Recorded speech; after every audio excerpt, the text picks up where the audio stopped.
Film ini diawali dengan kilasan dari Karate Kid 2 yang dirilis tahun 1986. Saat itu, Daniel LaRusso terbang ke Okinawa untuk bertemu Keisuke Miyagi, pewaris karate aliran Miyagi yang sedang berlatih di dojonya. Daniel bertanya tentang sejarah aliran karate ini dan Keisuke Miyagi kemudian menceritakan tentang leluhurnya, Shimpo Miyagi, orang pertama yang membawa karate ke Okinawa.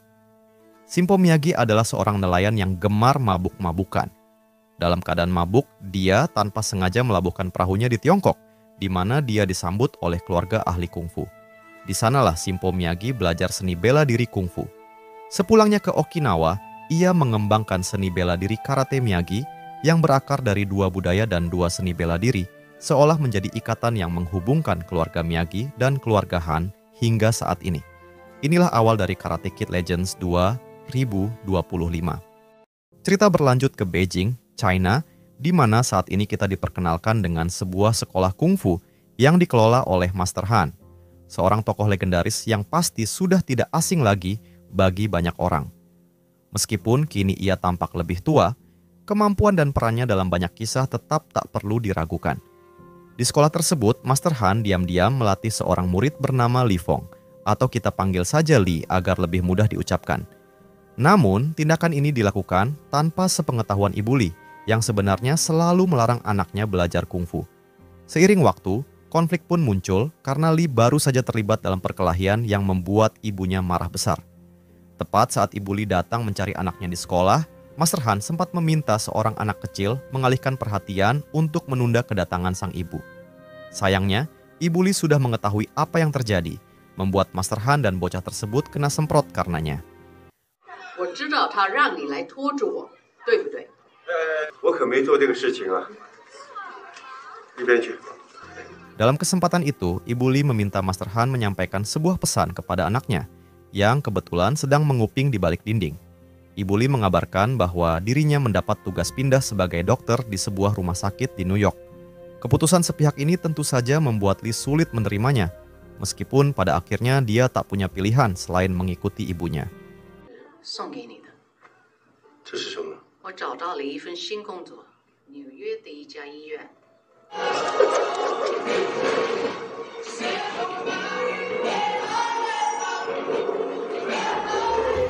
Tak lama setelah itu, mereka berdua berangkat ke New York, sebuah kota yang Li sama sekali tak ingin tinggali. Sampai di kamar barunya, Li menyempatkan diri untuk menaruh foto dirinya bersama kakaknya yang telah tiada.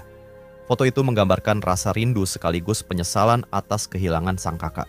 Malam itu, untuk mengisi waktu, Li memutuskan pergi ke restoran pizza terdekat. Di sana, ia bertemu untuk pertama kalinya dengan seorang gadis bernama Mia yang dengan ramah melayaninya. Pepperoni, sausage and peppers, scramble and eggplant. Yeah, pepperoni. Let's do pepperoni. I just moved in down the street, so trying to pick up some stuff for the flew in 18 hours from Beijing. Welcome to New York, Li Fong. Thanks. Kebetulan, restoran tersebut adalah milik ayah Mia yang bernama Victor. Keesokan harinya, Ibu Li akan memulai hari pertama di pekerjaan barunya. Sementara itu, Li akan berangkat ke sekolah barunya.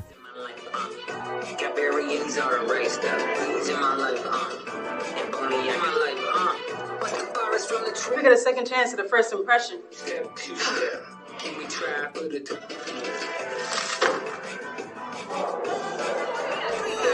Sepulang sekolah, Li tak sengaja bertemu Mia yang menjatuhkan barang belanjaannya. Saat itulah Li mengetahui bahwa mereka ternyata sekolah di tempat yang sama. Ketika dalam perjalanan pulang bersama, Li tertarik dengan sebuah sasana bela diri bernama Demolition. Mia tampaknya mengenal pemilik sasana tersebut, yaitu seorang pria bernama Osi. Namun dengan tegas, Mia memperingatkan Li agar tidak terpikir untuk masuk ke sana. Ada juga seorang pemuda Bengal di sasana itu bernama Connor, petarung terbaik yang merupakan juara bertahan turnamen karate di 5 wilayah tanpa tanding. Ternyata, dia adalah mantan kekasih Mia. Osi memberitahu Connor bahwa Mia telah move on dan memilih pria berparas oriental, membuat Connor marah.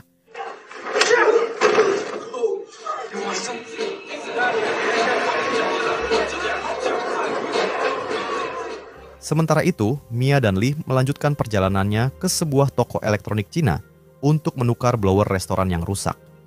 Berkat kefasihan Lee berbahasa Mandarin, mereka mendapat diskon besar dari pemilik toko. Sebagai gantinya, Lee meminta Mia mengajaknya berkeliling New York. Wow, yeah, really? But I could teach you some Mandarin. Today.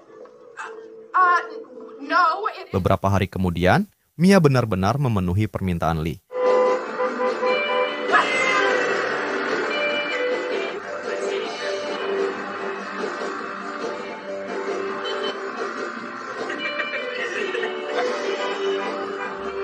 Namun, perjalanan mereka terpaksa berakhir ketika sepeda motor Mia mogok. Mereka pun melanjutkan perjalanan dengan kereta, dan ternyata Connor serta kawannya berada di kereta yang sama. Melihat Connor yang mengganggu Mia, Lee segera membelanya. Who's your friend? Hi, Lee. Connor, don't start. Don't start what? Move. Why should I? He asked you to. Leave. Come on, let's let the lady pass. Heads up.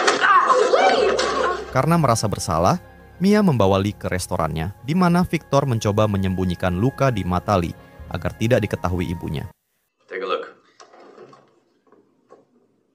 Oh. How long have you been fighting? Namun, ibu Lee mengetahui luka tersebut dan memarahinya. Sebagai hukuman, ibunya memperkenalkan Lee pada seorang mahasiswa bernama Alan agar Lee lebih fokus mempersiapkan diri untuk ujian masuk perguruan tinggi. Pada malam harinya, Lee membuka kotak berisi barang peninggalan kakaknya yang menggugah kenangan saat diajari jurus tendangan naga. Yeah. What am I? 看到了吧？起步得要快。这招我学不会了呢。你会的。 Di sekolah, ketika Connor terus mengganggu Lee, kesabaran Lee pun habis. Dia berniat menggunakan tendangan naga yang diajarkan kakaknya. Tapi ternyata, Connor memang sulit untuk diremehkan.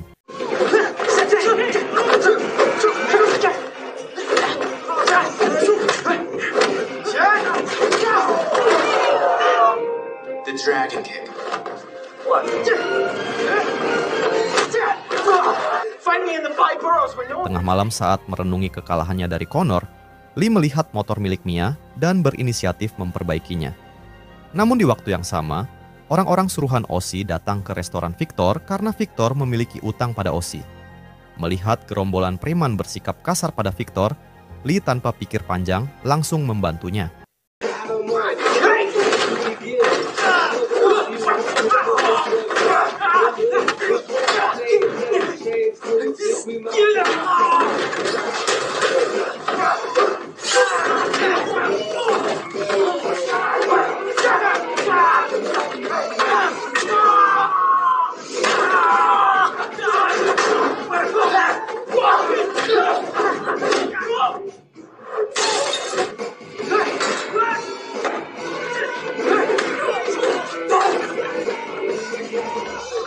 Kekaguman Victor pada keterampilan bela diri Lee membangkitkan kenangannya akan masa mudanya. Rupa-rupanya Victor adalah mantan juara tinju lokal yang memutuskan pensiun saat Mia dilahirkan. Namun, ia melihat bakat kungfu sebagai peluang untuk melunasi semua utangnya pada Osi. Victor menyadari ada satu arena tinju ilegal yang bisa menjadi jalan cepat untuk menghasilkan uang, sehingga ia meminta Lee untuk melatihnya agar dapat memenangkan pertandingan tersebut. Awalnya, Lee langsung menolak permintaannya.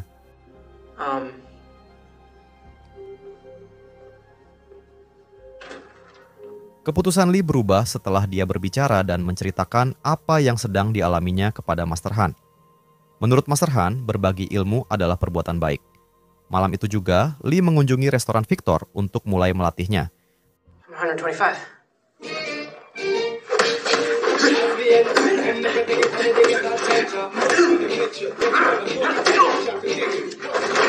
Namun, latihan tersebut diketahui oleh Mia, yang segera memarahi mereka. Meskipun begitu, Victor tetap bersikeras memohon pada Mia agar diizinkan bertarung satu kali saja. Akhirnya, Mia setuju setelah Lee meyakinkannya bahwa semuanya akan terkendali dan baik-baik saja. Keesokan harinya, sesi latihan dimulai.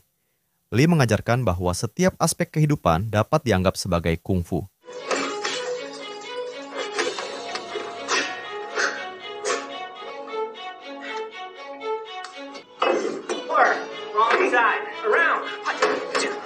Teaches control over the mind, so you can overcome the squat, don't bend, and always have room to swing. You're gonna have to learn to deliver when you're in close. Pada suatu malam, Lee melihat ibunya tertidur di ruang tamu setelah mengenang mendiang kakaknya. Perasaan bersalah menghantui Lee karena kejadian masa lalu ini. Dalam frustrasi, ia melepas emosinya melalui pukulan.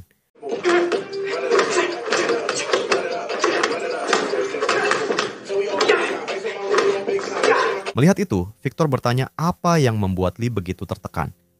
Saat itulah rahasia di balik trauma Lee terungkap. Kakak Lee ternyata adalah orang yang pertama kali mengenalkan dirinya pada dunia kungfu, serta mempertemukannya dengan Master Han. Namun, tragedi terjadi suatu malam ketika sekelompok pemuda menyerang sang kakak karena dendam setelah kalah dalam sebuah turnamen. Karena kalah jumlah, Lee dan kakaknya tidak mampu melawan balik. Saat salah satu penyerang mengeluarkan pisau, Lee hanya berdiri diam dalam ketakutan hingga akhirnya sang kakak tewas tepat di depan matanya. Kejadian ini menjadi sumber penyesalan mendalam bagi Lee hingga kini. Akhirnya, waktu pertandingan tinju pun tiba. Arena tempat pertandingan berlangsung juga dihadiri oleh Ozzy.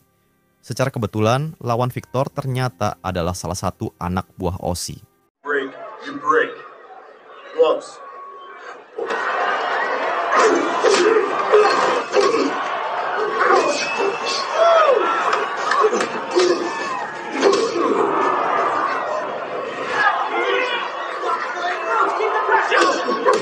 Trade blows, you take it.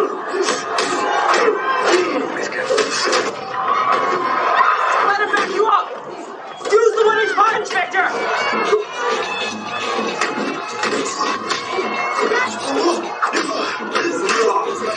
Oh, Victor! There you go!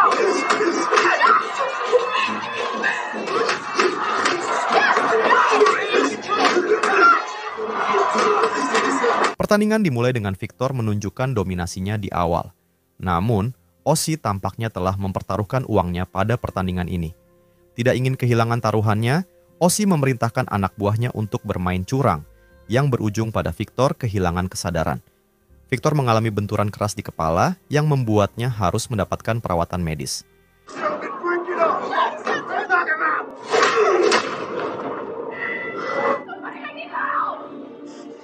Di sisi lain, alih-alih membantu Mia yang cemas, Lee terjebak dalam rasa traumanya sendiri.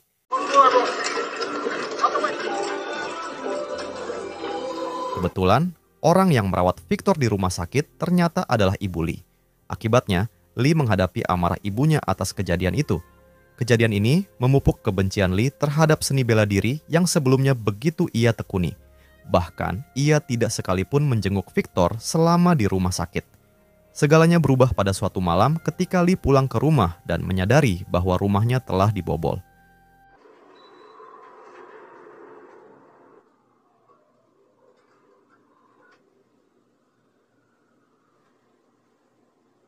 Mom?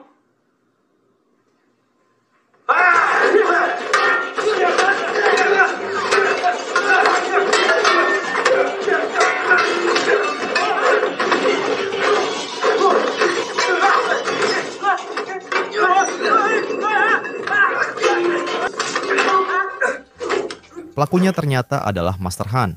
Meskipun pertarungan sengit terjadi antara Master Han dan Lee, akhirnya ibunya Lee, sosok tak terduga, menjadi pahlawan sejati.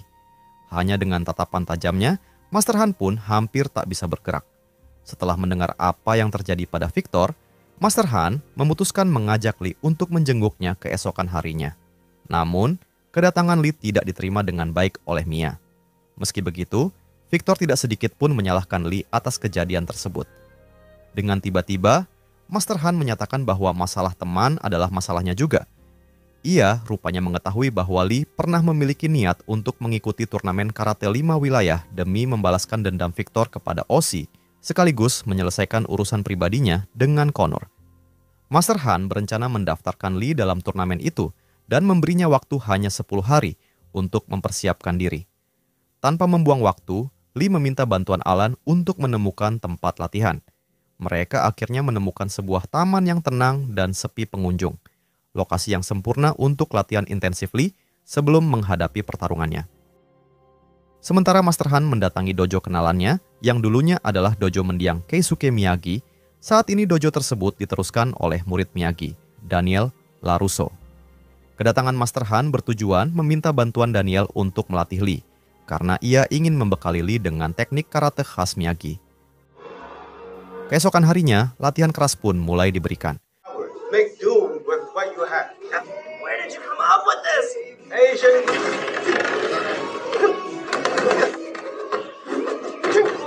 Get up. So, we're just supposed to... Huh? Turn around.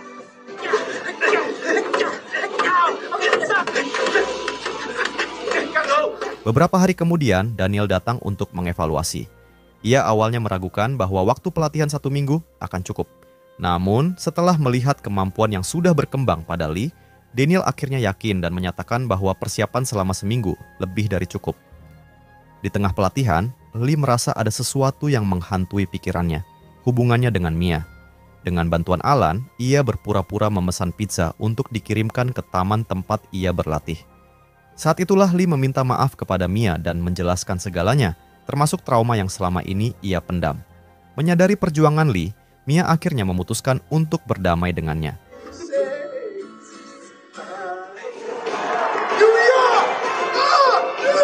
Babak eliminasi turnamen 5 wilayah pun tiba. Di ronde awal, Lee dan Connor berhasil mengalahkan semua lawan mereka satu persatu.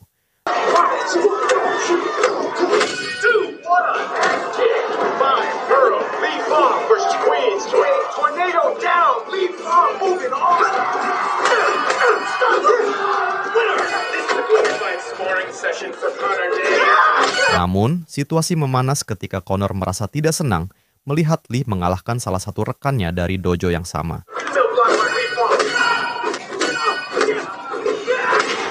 Diam-diam, Connor memerintahkan kroconya, Osi, untuk menyerang Lee secara curang. Akan tetapi, kali ini kedua pelatih Lee bersatu melindungi murid mereka.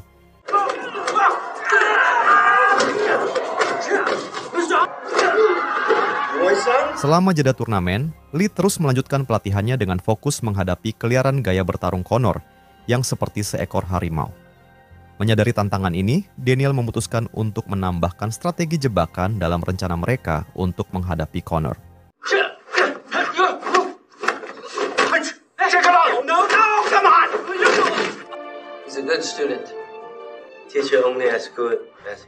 Setelah mengetahui bahwa tendangan naga tidak efektif melawan Connor, Daniel justru meminta Lee menggunakan gerakan tersebut sebagai umpan saat menghadapi Connor. Namun, tantangannya adalah Lee harus melatih sapuan kaki super rendah untuk menghindari serangan Connor. Master Han dan Daniel pun segera melatih Lee demi menyempurnakan teknik tersebut.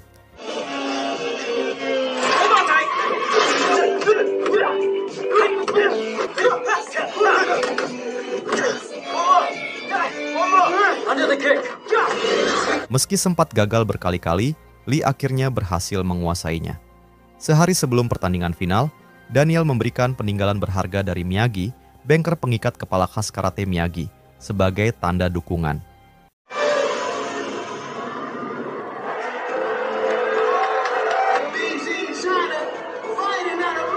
Ketika hari pertandingan tiba, suasana memanas.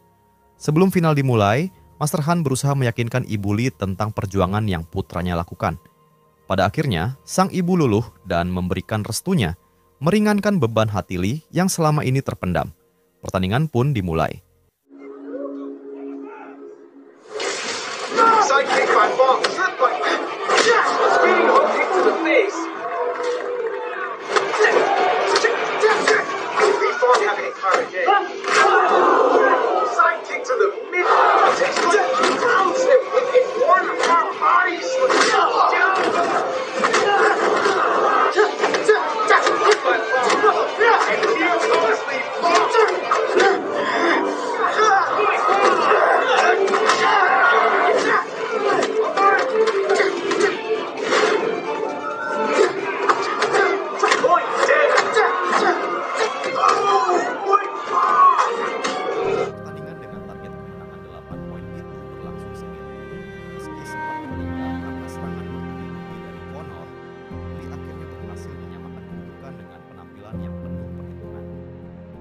krusial menjadi penentu hasil akhir.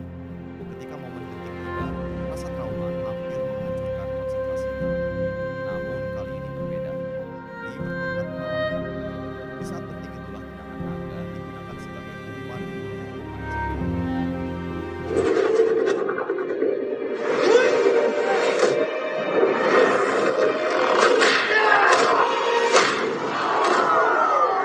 Strategi ini berhasil dan Lee sukses mengamankan poin kemenangan dengan gemilang. Namun, Conor yang tidak terima kekalahan mencoba menyerang Lee dari belakang setelah pertandingan usai. Lee yang menyadari serangan mendadak ini segera melakukan serangan balik, membuat Conor tak berdaya dan menerima kekalahannya secara total. Beberapa waktu kemudian, restoran pizza milik Victor mulai ramai dengan pengunjung yang tertarik pada nama sang juara. Sebagai tanda terima kasih, Lee mengirimkan sekotak pizza untuk Daniel. Kebetulan, di tempat yang sama, Johnny Lawrence, mantan rival Daniel yang kini menjadi temannya, mendapat inspirasi untuk membuka restoran pizza dengan nama Miyagi. Dengan itu, cerita ditutup dengan penuh kehangatan dan terima kasih telah menonton teman-teman. Semoga terhibur serta sehat selalu.